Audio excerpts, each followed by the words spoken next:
اعوذ باللہ من الشیطان الرجیم بسم اللہ الرحمن الرحیم اللہم صلی علی محمد وآل محمد۔ مومنین مسلمین او چیزاں جنہ دے استعمال دی وجہ تو انسان نسیان جیسی بیماری اور ساہ جیسی بیماری دے وچ مبتلا ہو ویندے۔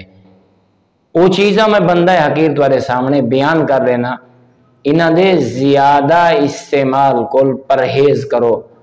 یہی او چیزاں جنہ دے استعمال دی وجہ تو انسان دی یاداشت حافظہ بہت زیادہ کمزور ہو ویندے۔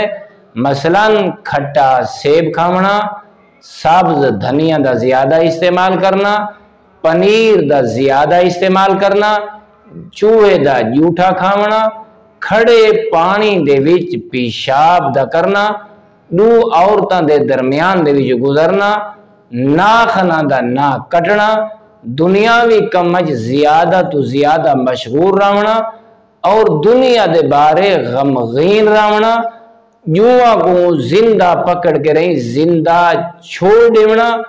انہاں چیزاں کو انسان کو پرہیز کرنا چاہیے۔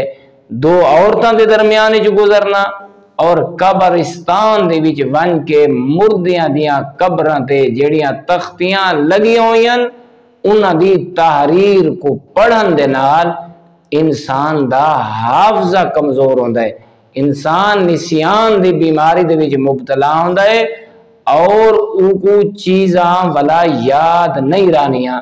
اللہ رب العزت انہاں چیزاں کو پرہیز کرن دی توفیق عطا فرماوے۔ والحمدللہ رب العالمین۔